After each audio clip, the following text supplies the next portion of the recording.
The scream pierced through the Arizona desert twilight like a knife, and Isaac Tucker reined his horse so hard the animal nearly stumbled on the rocky trail outside Vulture City. His first thought was mountain lion. His second was outlaws. But neither explained the raw desperation in that sound. It was purely human, purely female, and it came from somewhere high in the canyon walls where no woman ought to be in the spring of 1878. Isaac sat motionless for a moment, his hand hovering near his Colt revolver, listening.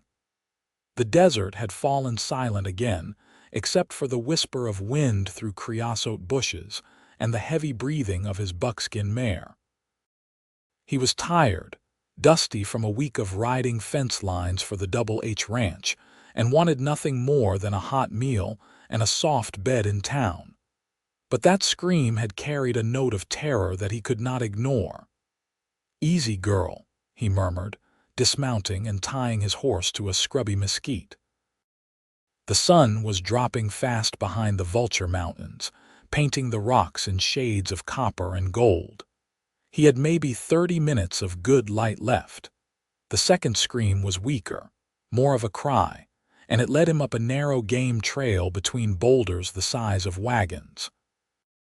His boots slipped on loose shale as he climbed, using juniper branches to pull himself higher. The air smelled of dust and desert sage, and somewhere above him he heard rocks clattering down the slope. "Hello," he called out. "Are you hurt?" Silence answered him, which worried him more than another scream would have. Isaac pushed through a gap between two massive rocks and found himself facing a dark opening in the cliff face, a cave, barely tall enough for a man to stand in, its mouth hidden from below by an overhang of red stone. "Please," a voice came from the darkness, hoarse and trembling. "Please do not come closer." Isaac stopped, his hand still near his gun. "Madam, I heard you screaming. Are you injured?" "I am not injured. I am trying to scare away the coyotes who come at night. They grow bolder when I have nothing to throw." His eyes adjusted to the gloom, and he could make out a figure pressed against the back wall of the cave, wrapped in what looked like tattered blankets. The cave was shallow, maybe 10 feet deep, and he could see a small circle of stones that had held a fire, though it was cold now. A battered tin cup sat beside it, and what might have been a knife made from a sharpened piece of metal. "Madam, what are you doing living in a cave?" The figure shifted, and he caught a glimpse of dark eyes reflecting what little light penetrated the cave. "That is none of your concern, mister. I thank you for your worry, but you can go now. I cannot in good conscience leave a woman living in a cave with coyotes circling." Isaac stayed where he was, not wanting to frighten her further. "My name is Isaac Tucker. I work at the Double H Ranch about 5 miles south of here. I know the ranch. I have seen the cattle." "Have you been up here long?" A pause. 3 weeks, maybe 4. Isaac felt his chest tighten. 3 weeks in a cave with nothing but rocks and coyotes. "Do you have family in Vulture City? Someone I can fetch for you?" "No." The word was flat, final. "Then perhaps I could help you get to town. There are decent folks there, a boarding house run by Mrs. Chen that takes in. I will not go to town." Her voice rose, edged with panic. "Please, I am fine here. I just need the coyotes to leave me be." Isaac stood there in the fading light, knowing he should respect her wishes, knowing he should walk away. But everything in him rebelled at the thought of leaving her here in this cave with night coming on fast. He was 24 years old, had worked ranches since he was 16, and in all that time, he had never met a situation that did not have some practical solution. "All right," he said finally. "I will not force you to do anything, but I have some jerky in my saddlebag and a canteen of fresh water. Will you at least accept those?" Another long pause. "Yes, thank you." He made his way back down to his horse as the last light drained from the sky, stars beginning to prick through the deepening blue overhead. The temperature was already dropping. Desert nights were cold even in April. He grabbed his saddlebag and canteen, then hesitated before also taking his bedroll and the thick wool coat tied behind his saddle. The climb back up was harder in the dark, but he managed it, calling out before he reached the cave so she would not be startled. This time she had moved closer to the entrance, and he could see her better in the starlight. She was young, maybe 20 or so, with long dark hair that hung in tangles past her shoulders. Her face was thin, hollow-cheeked from hunger, and her eyes were enormous and wary like a wild creature's. He set the items just inside the cave entrance, not approaching further. "The jerky and water are there, and I brought a blanket and coat. Nights get cold up here. I cannot pay you for these things. I am not asking for payment." Isaac straightened, wishing he could see her face more clearly. "Will you at least tell me your name?" She hesitated so long he thought she would refuse. Then quietly, "Rebecca Rivers. Miss Rivers, I will be back tomorrow with more supplies, and I would like to talk about getting you somewhere safer than this cave. You do not need to do that." "No, madam, I do not need to, but I am going to anyway." He touched the brim of his hat, a gesture she probably could not even see in the darkness. "Good night, Miss Rivers. Keep that fire going if you can. Coyotes do not like flames." He made his way down the trail by feel and memory, his mind churning. What could drive a woman to live alone in a cave in the middle of the desert? She had not seemed touched in the head, just frightened and desperate. And proud. He had heard that in her voice when she said she could not pay him. The ride back to the bunkhouse at the Double H took an hour in the dark. Most of the other ranch hands were already asleep, but old Charlie sat on the porch smoking his pipe. "Thought maybe a mountain lion got you," Charlie said. "You are late. Found something strange up in the canyons." Isaac unsaddled his horse and brushed her down while he told Charlie about Rebecca in the cave. The old cowboy listened without interrupting, puffing thoughtfully on his pipe. "Woman alone like that, usually running from something," Charlie said when Isaac finished. "Could be the law. Could be a man. She did not seem like an outlaw. Outlaws rarely do until they shoot you." But Charlie's tone was mild. "What are you planning to do about her?" "I am going back tomorrow with supplies. Thought I might try to convince her to let me build her something better than a cave to live in." Charlie raised his bushy eyebrows. "You planning to build this woman a house? Maybe a cabin? Something small? There is good timber up in the high country, and I have been saving my wages." Isaac had been saving for 2 years, actually, with some vague idea of buying his own land someday. But looking at Charlie's skeptical expression, he felt suddenly defensive. A woman should not have to live in a cave, Charlie. No, she should not. But you might want to find out what she is running from before you get yourself tangled up in her troubles. It was good advice, and Isaac knew it. But lying in his bunk that night, staring at the ceiling boards, all he could think about was those enormous dark eyes and that trembling voice saying she could not pay him. All he could think about was her up there alone in that cave with nothing but rocks and darkness, and coyotes circling in the night. He was at the general store in Vulture City when it opened the next morning, buying supplies with his carefully hoarded wages. Flour, sugar, coffee, salt pork, beans, dried apples, a good wool blanket, matches, a cooking pot, a decent knife. The storekeeper, a balding man named Hodges, watched with open curiosity as the pile grew. "Setting up housekeeping, Tucker." Something like that.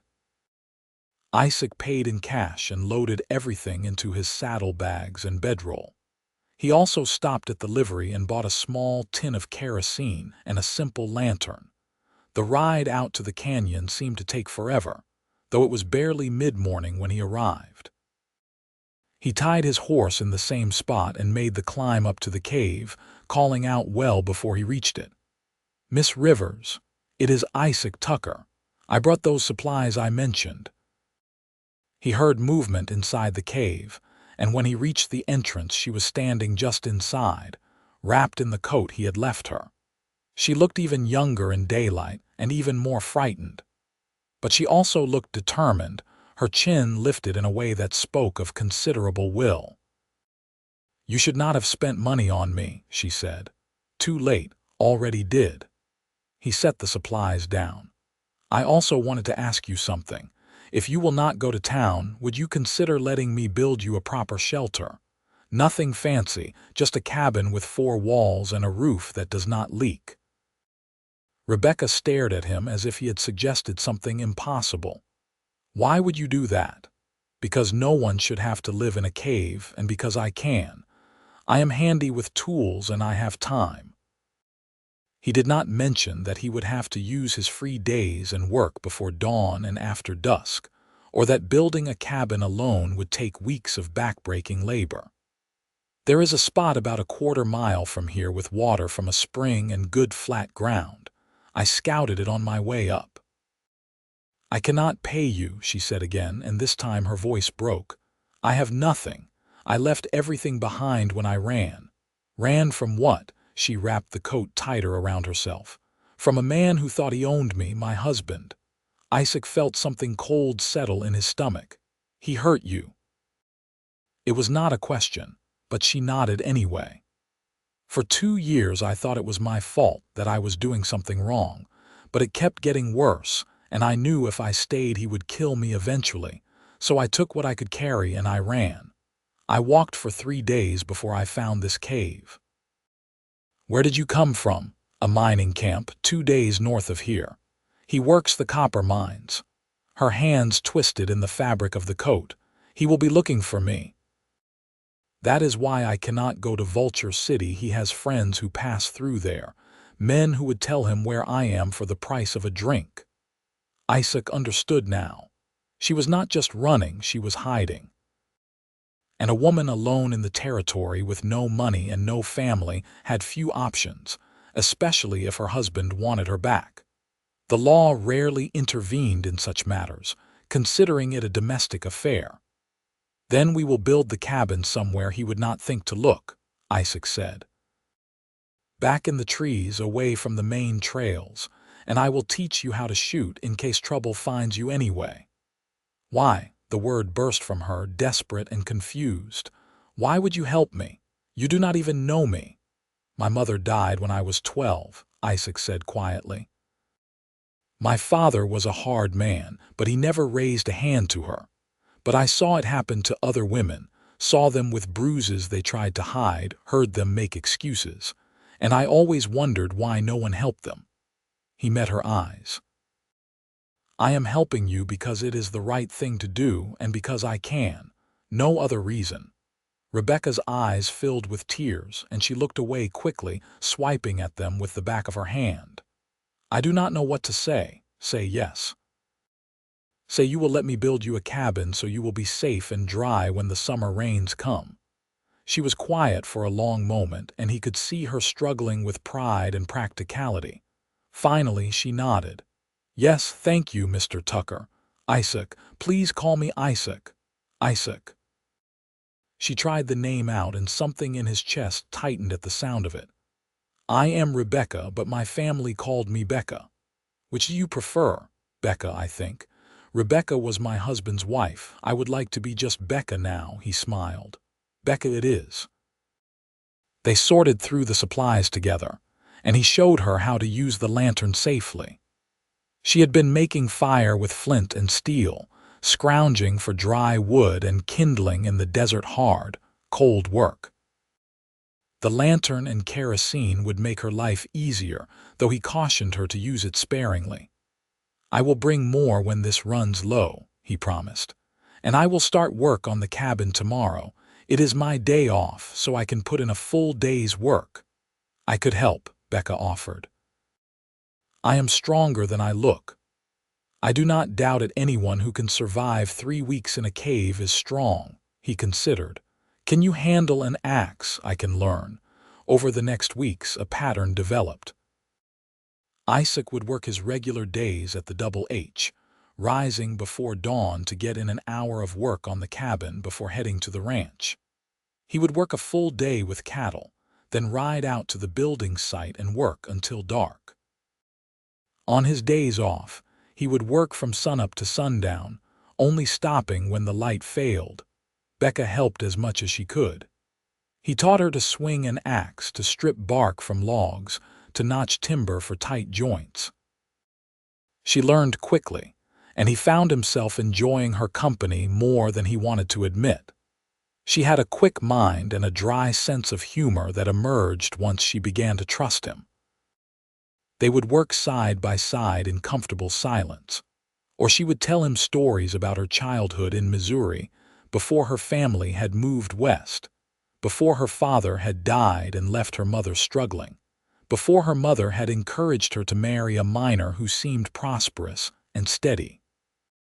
"He was different before we married," she said one evening as they fitted logs into place. "Gentle, even, or maybe I just wanted to believe he was." "It is not your fault that he lied about who he was," Isaac said firmly. "Some men put on masks until they think they have you trapped." She looked at him with those enormous dark eyes, and he felt his heart skip. She was beautiful. He had realized that the first day he saw her in good light, but it was more than that. She was brave and stubborn and surprisingly funny when she forgot to be afraid. He found himself thinking about her during the day when he should have been focused on ranch work, found himself hurrying through his tasks so he could get back to the cabin. The cabin grew slowly but surely. He had chosen a spot in a small clearing surrounded by pines and juniper, with a spring bubbling up to form a clear pool before trickling away down the mountainside. The site was hidden from below but had good sight lines, so no one could approach without being seen.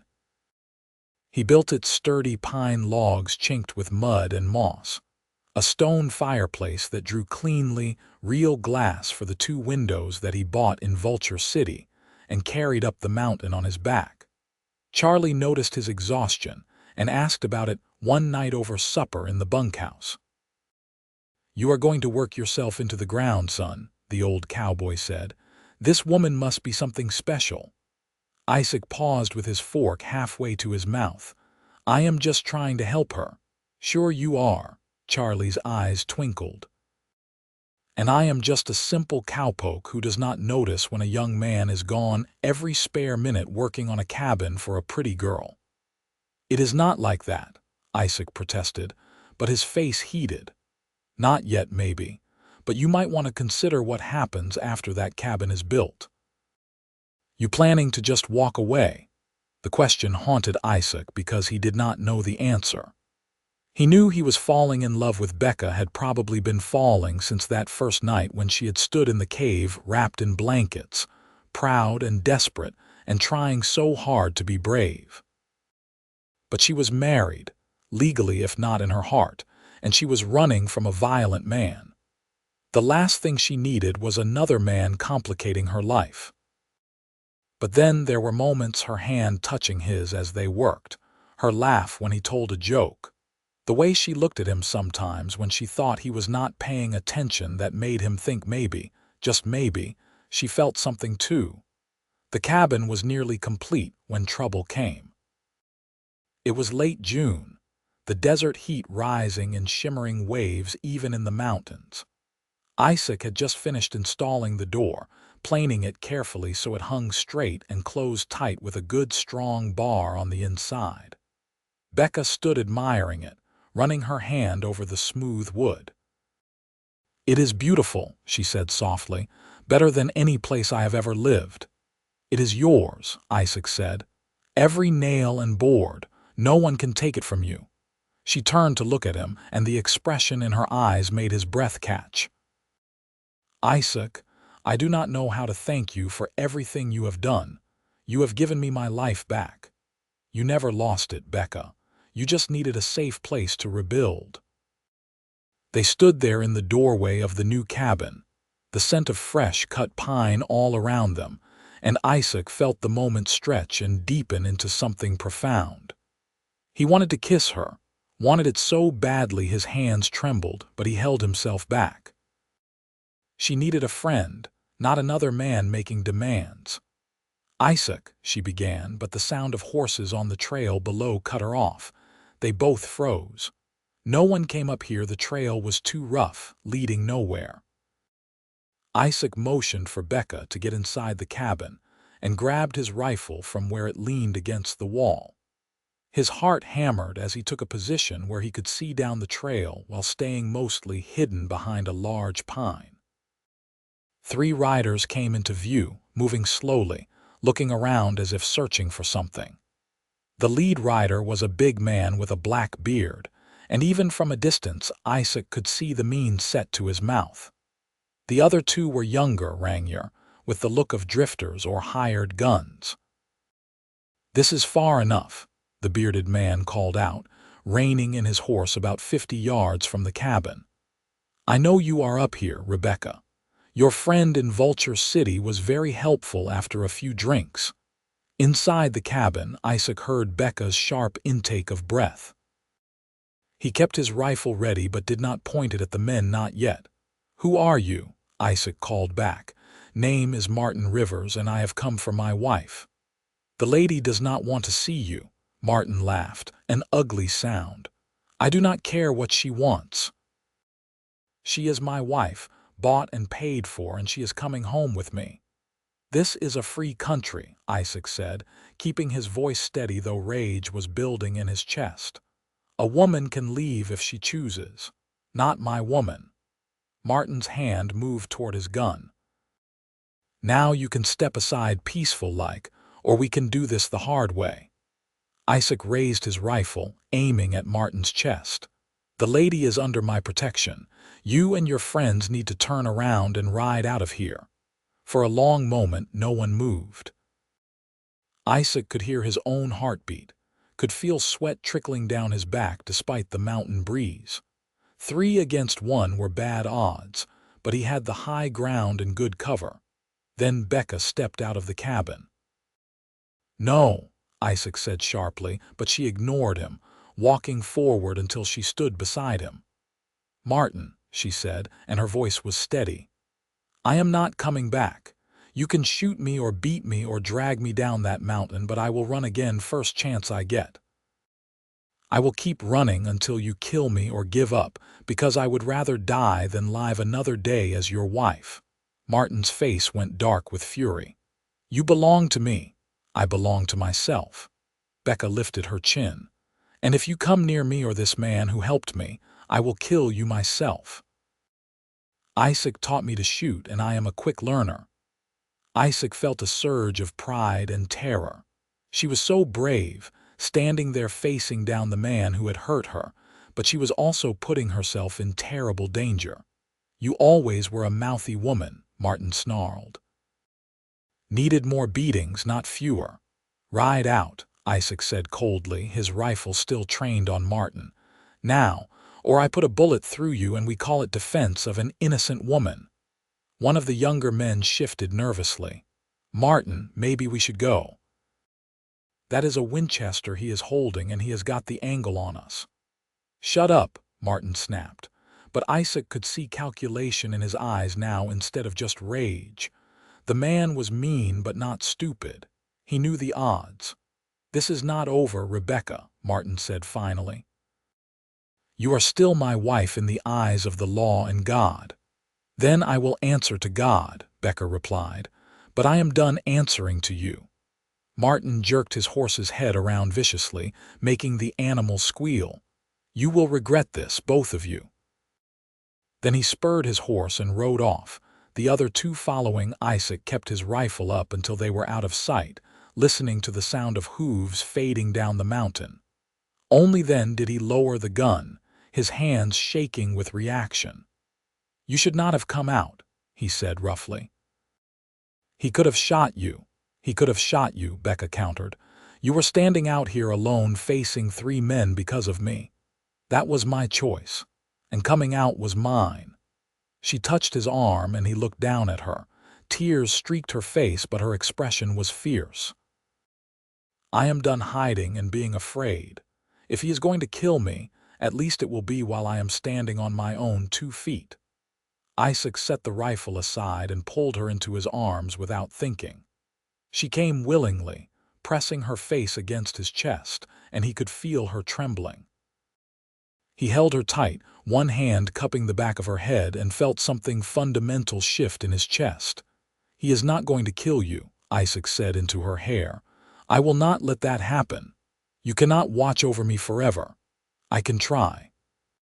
She pulled back just enough to look up at him, and he saw his own feelings reflected in her eyes, fear and hope and something deeper, something that made his heart race. "Isaac, I love you," he said, because he could not hold it in anymore. "I know I should not. I know the timing is terrible and you have every reason not to want another man in your life, but I love you, Becca. I think I have loved you since that first night in the cave." Her eyes widened, fresh tears spilling over. "I love you too. I have been trying not to, trying to tell myself it was just gratitude, but it is not. You are the kindest, most honorable man I have ever known, and I love you." He kissed her then, gentle and careful, and she kissed him back with a hunger that matched his own. It was not a perfect moment. They were both shaking, both scared, standing in front of a cabin built from desperation. But it was real and true, and when they finally broke apart, they were both smiling through tears. "What are we going to do?" Becca asked. "I am still legally married to him." "There are ways to end a marriage, especially when there is evidence of cruelty. We can find a lawyer, present your case." Isaac cupped her face in his hands. "It will take time, but I will wait as long as I need to, and in the meantime I will keep you safe. He will come back. Probably. But next time we will be ready." They went to Vulture City the next day, riding double on Isaac's horse. Becca wore one of his old shirts and a pair of trousers they had altered to fit her, her hair braided back. She looked nothing like the half-starved creature he had found in the cave 2 months ago. She was stronger now, tanned and healthy, her eyes bright with determination. The lawyer's office was a small room above the general store. The lawyer himself, a thin man named Samuel Porter, listened to Becca's story with a grave expression. "Divorce is difficult in the Arizona territory," he said carefully, "but not impossible, especially in cases of proven cruelty. The fact that you have a witness to his threats yesterday helps. However, your husband could contest it and the process could take a year or more." "How much will it cost?" Isaac asked. $50 to file the papers, more if it goes to court and we need to bring in witnesses." Isaac did not hesitate. "I will pay it." Becca grabbed his hand. "That is all your savings. Money comes and goes. You matter more." Porter drew up the papers that afternoon. Becca signed them with a hand that only shook slightly, and Isaac added his name as a witness to her husband's threats and her fear for her life. They filed everything with the territorial court, and Porter promised to push the case through as quickly as possible. "In the meantime," Porter advised, "you might want to stay somewhere public, Miss Rivers. A cabin alone in the mountains is isolated." "I have my rifle," Becca said. "And Isaac visits every day. Every day might not be enough if your husband decides to come back with more men." It was a sobering thought. On the ride back to the cabin, they discussed their options. "You could stay at the Double H," Isaac suggested. "The ranch owner, Mr. Harrison, is a decent man. He might let you work in the house, help his wife with cooking and such. You would be safe there." "And you would be there too." "I am in the bunkhouse with the other hands, but yes, I would be close." Becca considered this. "What would people think, me staying at the ranch where you work?" "Let them think what they want. Your safety matters more than gossip." But it turned out they did not need to make that choice. When they arrived at the cabin, they found Charlie sitting on the new porch, his horse tied nearby. "Figured you two might need some company," the old cowboy said. "Heard about your visitors yesterday. News travels fast. Thought I would ride up and make sure everything was all right. Isaac introduced him to Becca, who smiled shyly. Charlie swept off his hat and gave a courtly bow that made her laugh. Isaac talked about you, she said. All lies, I am sure. Charlie winked. Though probably not the part about me being the best shot in 3 counties. Which is why I thought I might camp out here for a few days, keep an eye on things. You do not have to do that, Isaac protested. Course I do not have to, I want to. Charlie settled back against the cabin wall. Besides, I took a few days off. Been working straight for 6 months, boss owes me the time. Over the next week, Charlie became a fixture at the cabin. He taught Becca to shoot with real skill, moving beyond the basics Isaac had shown her. She proved to be a natural, her hands steady and her eyes sharp. Charlie also told stories that made her laugh, and his presence eased some of the tension that had settled over them since Martin's visit. Isaac found himself riding up to the cabin every evening after work, sometimes bringing supplies, sometimes just bringing himself. He and Becca would sit by the fire after supper while Charlie took first watch, and they would talk about everything and nothing. She told him about her dreams of having a garden, maybe some chickens. He told her about his plan to save up for land again, maybe right here in these mountains where the cabin stood. You built this place with your own hands, Becca said one night, her head resting on his shoulder. You gave me a home when I had nothing. How can I ever repay that? You already have. You let me into your life. That is payment enough. She tilted her face up to kiss him, and the kiss deepened until they were both breathless. Isaac forced himself to pull back, his hands trembling with the effort. When you are free, he said hoarsely. When the divorce is final, I am going to marry you proper with a church and a preacher and everything legal. I would marry you tomorrow if I could. I know, but I want to do this right. I want everyone to know you are my wife, chosen freely, not running from something but running toward something. Tears shimmered in her eyes. Toward you. Toward us. The peaceful interlude lasted 2 weeks. Then Martin came back, and this time he brought 6 men. Charlie spotted them first, riding up the trail in the late afternoon. He fired a warning shot that sent Isaac and Becca running for their rifles.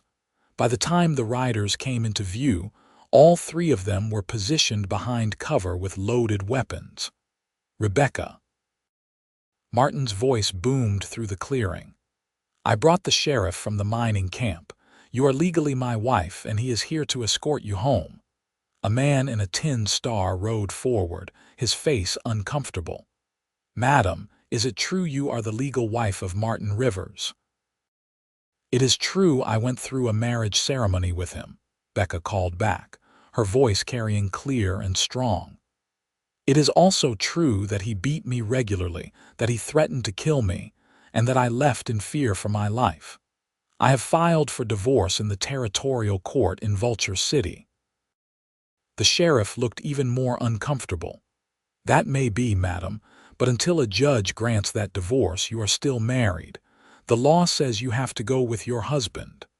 The law also says a man cannot beat his wife near to death, Isaac shouted. Or does that law not matter? That is a matter for the courts to decide, not me. The sheriff shifted in his saddle. Look, I do not like this any more than you do, but I have to uphold the law. The woman needs to come with us. Like hell she does, Charlie said flatly. That badge does not mean much this far from your jurisdiction, Sheriff. And I count 3 rifles aimed at you right now. You want to try taking her by force. Someone is going to die, and my money is on it being you or Rivers there. Martin's face went purple with rage. You cannot keep her. She is my property. She is not property, Isaac said, his voice cold with fury. She is a human being, and she is staying here. The standoff stretched out, tense and dangerous. The sheriff kept his hands visible, clearly not wanting a gunfight. The other men with Martin looked equally nervous hired hands. not professional gunfighters, and none of them seemed eager to die for Martin's wounded pride. Finally, the sheriff spoke again. "Mr. Rivers, I think we should ride back and let the courts handle this. If she has filed for divorce, a judge will hear the case and make a ruling." "I paid you to bring her back," Martin snarled. "You paid me to uphold the law. I have done that. I have told her she is still legally married and should return with her husband. She has refused. If you want to press the matter, you need to take it to court." The sheriff gathered his reins. "I am riding out. The rest of you can do what you want." He turned his horse and headed back down the trail. After a moment's hesitation, 4 of the other men followed. That left Martin and one loyal friend, a weasel-faced man with a gun low on his hip. "This is not over," Martin said, his voice shaking with rage. "I will see you dead, Tucker, and my wife back where she belongs." "Try it," Isaac said. "But know that if you come here again, you will not leave alive." Martin spat on the ground, then wheeled his horse and rode off, the other man trailing behind. The 3 of them held their positions until the sound of hooves faded completely. Then Becca lowered her rifle, her hands shaking. "He is not going to give up," she said. "No," Charlie agreed. "Men like that do not quit until they are made to quit permanent-like." "We need to make sure the divorce goes through quickly," Isaac said. "And in the meantime, we need to be ready for him to try something." That night, they discussed their options. Charlie volunteered to stay at the cabin full-time until the situation was resolved. Isaac would continue working at the ranch but would ride up every evening and stay until morning before heading back to work. It was not a perfect solution, but it gave Becca 2 armed men to protect her instead of leaving her alone. The summer passed in a state of watchful tension. The divorce papers moved through the court with agonizing slowness. Porter sent word that Martin had hired his own lawyer and was contesting every point, claiming that Becca was lying about the abuse, that she was mentally unstable, that she had stolen money from him when she left. "None of it is true," Becca said when they received the latest letter from Porter. "I never took anything but the clothes on my back, and I have the scars to prove what he did to me." "Then we will prove it in court," Isaac said grimly. "Even if I have to pay for a dozen lawyers." But proving abuse was harder than they anticipated. The few people who had witnessed Martin's cruelty were either too afraid to testify or too far away to be brought to court. The case stalled, weeks turning into months with no resolution. During this time, Isaac and Becca grew closer despite the frustrating circumstances. She learned to manage the cabin with skill, keeping it clean and organized, even starting a small garden in a sunny patch near the spring. Charlie taught her to hunt rabbit and quail, to read tracks and signs in the forest. She became stronger, more confident, the frightened woman in the cave transforming into someone self-assured and capable. And she and Isaac fell deeper in love. They were careful not to compromise her reputation beyond repair. Charlie's presence ensured propriety, but they stole moments together, walking in the forest, sitting by the spring, talking about their future. "When this is over," Isaac told her one evening as they watched the sunset paint the sky gold and crimson, "I am going to buy the land this cabin sits on, make it legal and proper. And I am going to build you a real house, bigger than this cabin, with a parlor and bedrooms and a wide porch where we can sit and watch our children play." "Children," Becca repeated softly, wonder in her voice. "I never thought I would want children after being married to Martin, but with you." "Yes, I want children with you." He kissed her then, slow and deep, and they held each other as the stars came out overhead. In October, nearly 5 months after they had filed for divorce, Porter sent word that the case was going to trial. The judge had reviewed all the evidence and wanted to hear testimony from both parties. The trial was set for early November in Prescott, the territorial capital. Isaac asked Mr. Harrison for time off to attend, explaining the situation. The ranch owner, a weathered man in his 50s who had always treated Isaac fairly, surprised him by offering to testify as a character witness. "You are one of the best men I have ever employed," Harrison said. "Honest, hardworking, decent. If you say this woman was abused and needed help, I believe you. And if testifying helps her case, I will do it." They rode to Prescott together, Isaac, Becca, Charlie, and Mr. Harrison, making the journey in 3 days.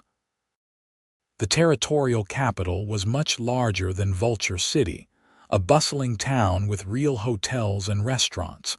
Porter met them at the courthouse steps. "I am not going to lie to you," he said. "This is going to be difficult. Judge Warren is fair but conservative.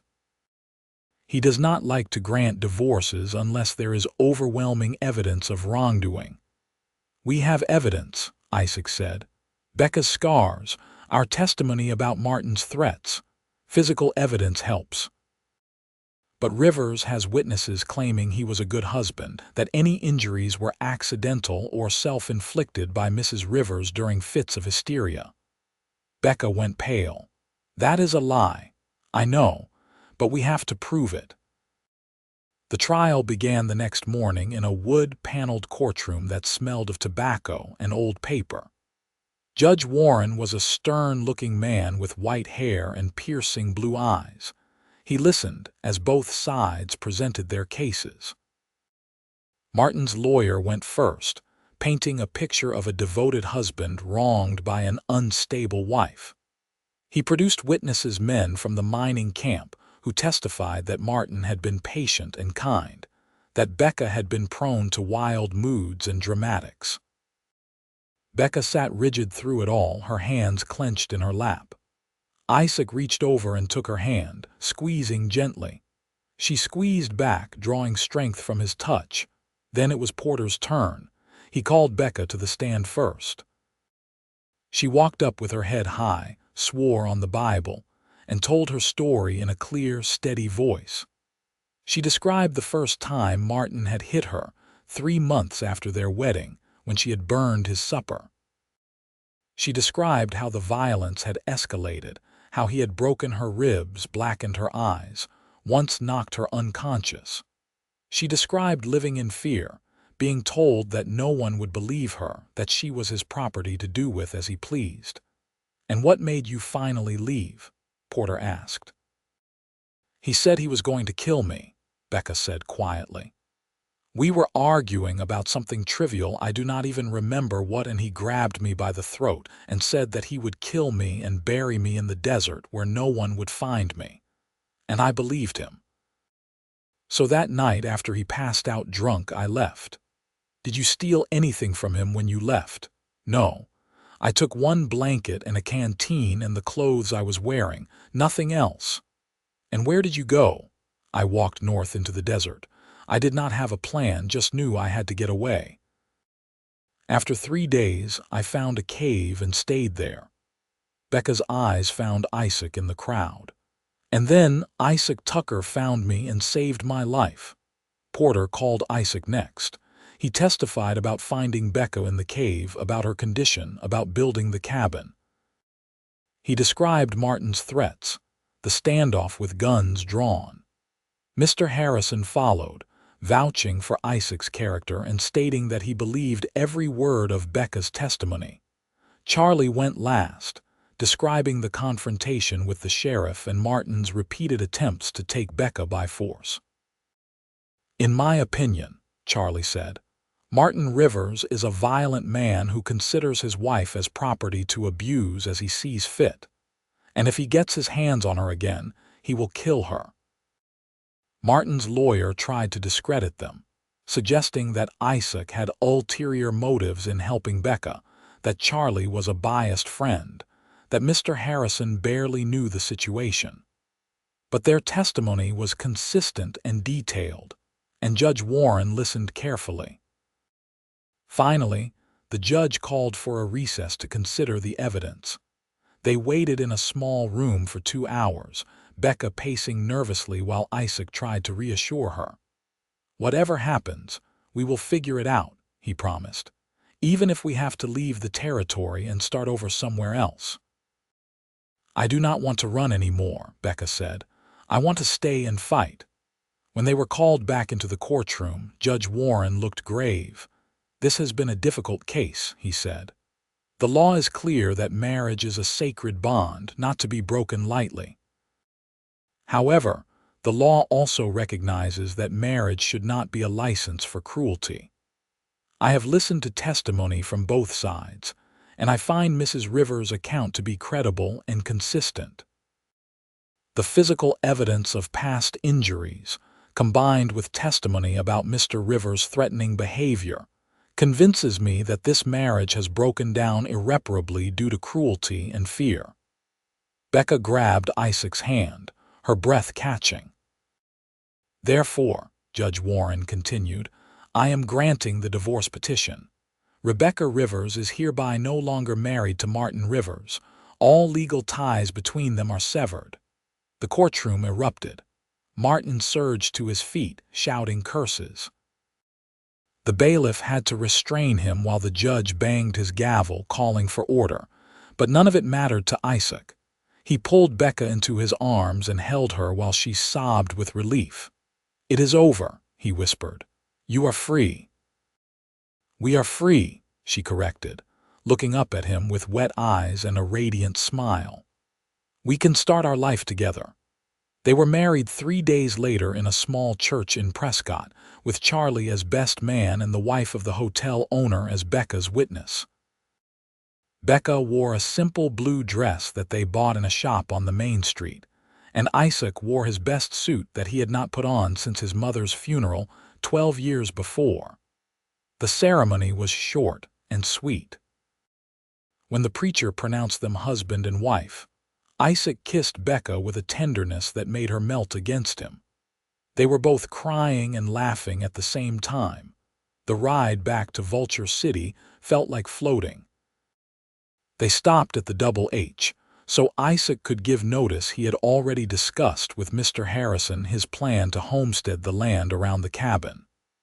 The ranch owner had been supportive, even helping Isaac navigate the paperwork to file a legal claim. "You built something good up there," Harrison said, shaking Isaac's hand. "I hate to lose you, but I respect a man who knows what he wants and works for it. Thank you, sir, for everything. You ever need help, you know where to find me." The cabin looked different when they arrived in the late afternoon, not just a shelter anymore, but a home. Their home. Charlie had ridden ahead and left a note saying he was giving them privacy for a few days, along with a basket of food and a bottle of whiskey. Isaac carried Becca over the threshold, both of them laughing. Inside, the autumn light slanted through the windows he had installed so carefully, illuminating the simple furniture he had built, the stone fireplace, the bed in the corner covered with quilts. "Welcome home, Mrs. Tucker," Isaac said softly. "Home," Becca repeated, looking around with wonder. "I never thought I would have one again. You will always have a home with me, always." Their wedding night was tender and passionate, years of longing finally finding release. Afterward they lay tangled together, watching firelight dance on the ceiling, talking quietly about the future. "I want to expand the garden in the spring," Becca said. "Plant corn and beans and squash, maybe get some chickens like we talked about. We could get a milk cow too.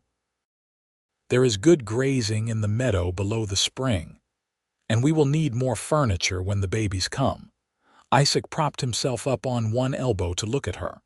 "How many babies are we having?" "At least 3, she said decisively. "I want a full house, lots of noise and laughter. I want everything I never had before. Then that is what we will have." He kissed her forehead, her nose, her lips. "I will give you everything you want, Becca, everything I can. You already have. You gave me my life back, everything else is just extra." Winter came early to the mountains that year.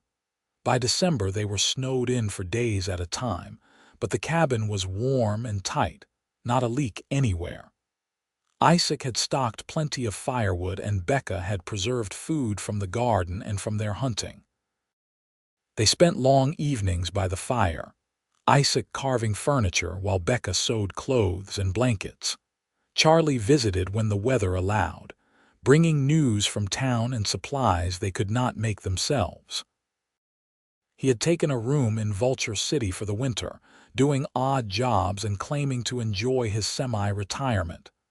"You two look disgustingly happy," he said one visit, but he was smiling. "Marriage suits you." "It does," Isaac agreed, watching Becca knead bread dough at the table he had built for her. "Better than I ever imagined." Spring came with a rush of snowmelt and wildflowers. Becca expanded the garden while Isaac built a chicken coop and a small barn. They bought 6 laying hens and a rooster from a farmer near Vulture City, and later a gentle milk cow named Rosie. In May, Becca discovered she was pregnant. She told Isaac on a warm evening as they sat on the porch watching the sunset. "I was not sure how to tell you," she admitted. "I know we have been married less than a year, and we are still building everything." Isaac swept her into his arms, laughing. "Tell me, this is the best news in the world." He set her down carefully, suddenly worried. "Are you happy about it?" "I am terrified and thrilled and everything in between," Becca said honestly. "But yes, I am happy. Are you?" "Happier than I have any right to be." The pregnancy progressed smoothly. Becca stayed healthy and strong, working in the garden and tending the animals right up until the last month. They made arrangements for her to stay at the Double H Ranch for the birth. Mr. Harrison's wife had delivered 5 children and knew all about midwifery. In January of 1880, on a cold, clear morning, Becca gave birth to a healthy baby boy. Isaac held his son for the first time and felt his world shift on its axis. The baby had dark hair like his mother and blue eyes that would probably change color, and tiny perfect fingers that gripped Isaac's thumb with surprising strength. "What should we name him?" Becca asked, tired but radiant. "I was thinking Thomas, after your father," Isaac said. "If that is all right with you." Tears filled her eyes. "Thomas, yes, Thomas Tucker." They brought baby Thomas home to the cabin 3 days later. Isaac had added a small room onto the cabin specifically for the nursery, with a cradle he had carved from pine and a rocking chair he had built for Becca to nurse in. Life settled into a new rhythm. Isaac worked on expanding their homestead, planting crops and building fences, while Becca cared for Thomas and managed the household. Charlie continued to visit regularly, becoming Uncle Charlie to the baby and a fixture in their lives. When Thomas was 6 months old, Becca discovered she was pregnant again. "Irish twins," Charlie said, laughing at Isaac's dazed expression when they shared the news. "You do not waste time, do you?" "I told you I wanted a full house," Becca said, bouncing Thomas on her hip. "We are just getting started." Their second child, a daughter they named Alina after Isaac's mother, was born in April of 1881. She was smaller than Thomas had been, with blonde hair that surprised them both until Isaac remembered his mother had been blonde. "She is perfect," Becca whispered, holding the tiny bundle. "They both are." Isaac looked at his wife and his 2 children in the cabin he had built with his own hands and felt a contentment so deep it almost hurt. This was what he had been working toward his whole life, even when he had not known it. A family, a home, love that was real and true and chosen freely. Over the next few years, their homestead grew and prospered. Isaac proved up on his land claim, making it legally his. They added more rooms to the cabin, expanding it into a proper house. The garden produced abundantly, and their livestock multiplied. They made friends in Vulture City, became part of the community. their early story of rescue and romance becoming something of a local legend. In 1883, Becca gave birth to their third child, another boy they named William. The house was full of noise and laughter just as Becca had wanted, children running everywhere, chickens squawking in the yard, Rosie lowing in the barn. Isaac worked hard, but he always made time for his family. He taught Thomas to ride and to hunt, taught Elena her letters, rocked baby William to sleep at night when Becca was too exhausted. He never forgot how close he had come to missing all of this, how his life had changed the night he heard a scream in the canyon, and decided to investigate instead of riding on to town. Becca flourished as a mother and wife. The frightened woman in the cave was completely gone, replaced by someone strong and confident and deeply happy. She wore her hair long and loose the way Isaac loved, and her laugh was a frequent sound in their home. On their 5th wedding anniversary, they took the children to Prescott for a few days, leaving them with Mr. and Mrs. Harrison while they spent a night alone in the same hotel where they had stayed after the trial. 5 years, Becca said, lying in Isaac's arms. Sometimes it feels like forever, and sometimes it feels like yesterday. The best 5 years of my life, Isaac said, though I think each year gets better. Even with 3 children under the age of 5, she teased, especially with that. He kissed her temple. I love our chaotic, noisy, perfect life. Me too. She was quiet for a moment.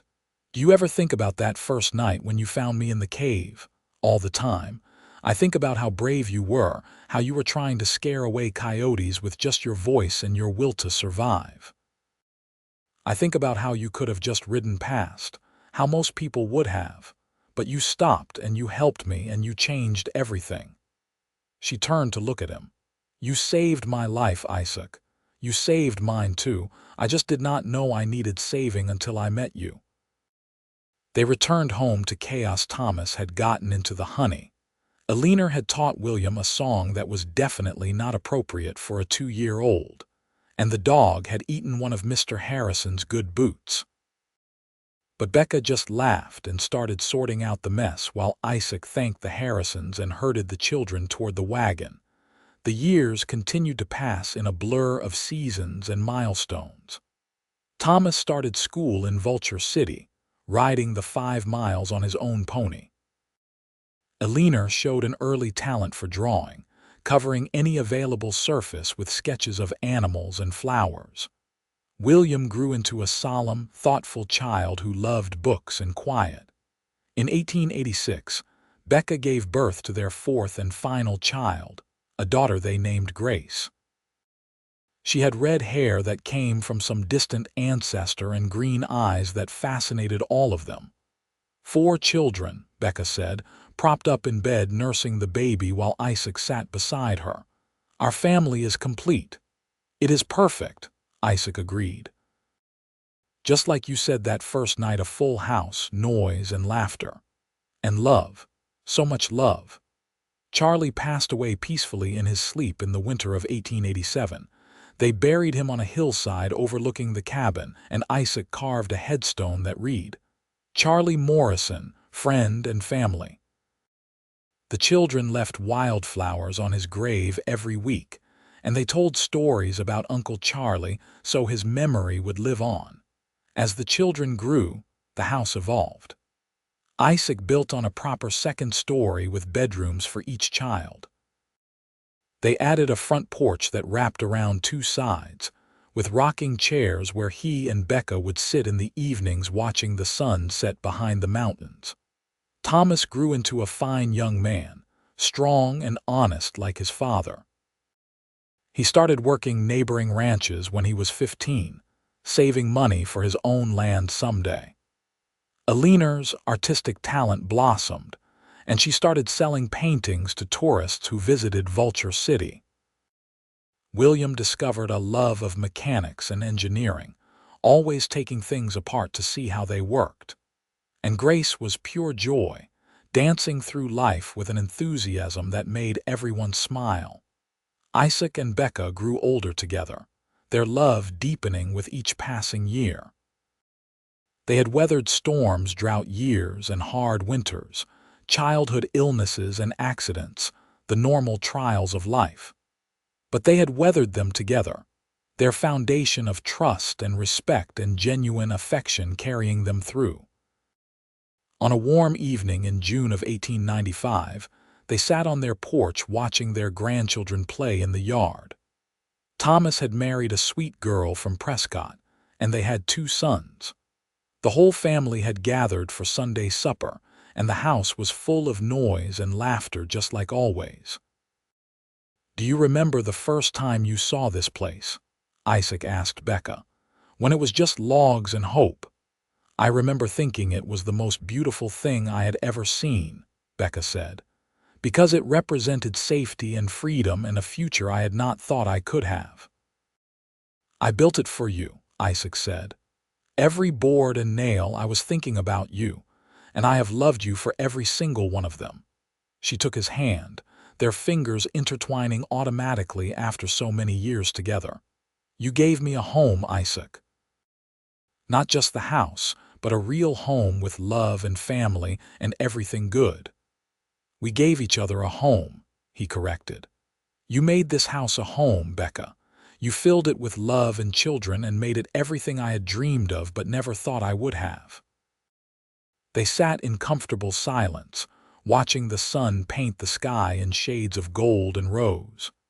17 years since he had found her in that cave, 17 years of building a life together. The cabin, now a sprawling house, stood solid and strong, testament to hard work and love and commitment. Thomas called out that supper was ready, and the whole family trooped inside, 3 generations gathering around the long table Isaac had built when the children were small. He looked around at all the faces, his children and their spouses, his grandchildren, and Becca at the far end of the table. Her hair now streaked with silver, but her eyes still bright and full of love. This was what he had built. Not just a house, but a legacy. Not just walls and roof, but a place where love grew and flourished, where frightened people could find safety, where children could grow up knowing they were cherished, where 2 people who had found each other against all odds could build something that would last long after they were gone. After supper, after the dishes were washed and the grandchildren were tucked into beds all over the house, Isaac and Becca returned to the porch. The stars were out now, brilliant in the clear mountain air. "I love you," Isaac said, pulling her close. "Just as much now as the day I married you." "More, maybe. Definitely more," Becca agreed. "We have built something wonderful, Isaac, and it all started because you heard a woman screaming in the desert and decided to help instead of riding away. Best decision I ever made." "Second best," she corrected. "The first was building me that cabin, our home." "Our home," she repeated, and they sat together under the stars in the house he had built with his own hands, surrounded by the life they had created together, finally and completely at peace. Years continued to unfold like pages in a well-loved book. Their children flourished and built lives of their own, but they always came home to the house in the mountains, the place where their parents' love story had begun with a scream in the darkness and a cowboy who chose to help. Isaac and Becca grew old together gracefully. Their hair turned silver, their faces lined with years of laughter and hard work, but their love never diminished. If anything, it grew stronger, tempered by time and trials into something unbreakable. When Isaac was 58, Becca 62, they celebrated their 42nd wedding anniversary surrounded by children, grandchildren, and even a few great-grandchildren. The house could barely hold everyone, spilling over with family and love. That night, after everyone had left, they sat on their porch one more time, hands clasped, watching the stars. 42 years, Becca marveled. Who would have thought that night in the cave that we would have all of this? I would have, Isaac said. The moment I saw you, I knew you were special. I knew you were worth fighting for. And you have fought for me every day since, fought for us. It was never a fight, love. It was always a choice, and the easiest choice I ever made. They sat in the peace of the evening, the house they had built together solid and warm behind them, the family they had created scattered across the territory, but always connected by the love that had started it all.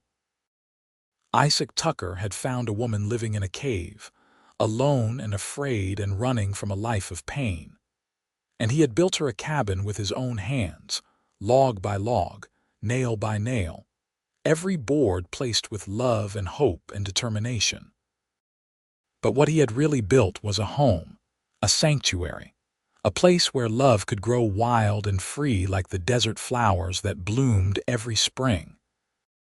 And in building that home for her, he had found his own home too, not in walls and roof, but in the heart of the woman he loved, the family they created, and the life they built together against all odds in the wild, beautiful mountains of Arizona.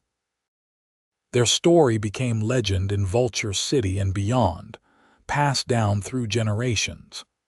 The house still stands today, maintained by their descendants, a testament to love, courage, and the transformative power of compassion.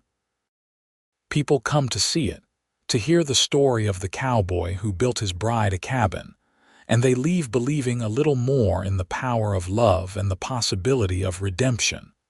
But to Isaac and Becca, it was never a legend. It was simply their life, messy and beautiful, hard and rewarding, full of ordinary days made extraordinary by love. It was children's laughter and morning coffee on the porch. It was weathering storms together and celebrating victories.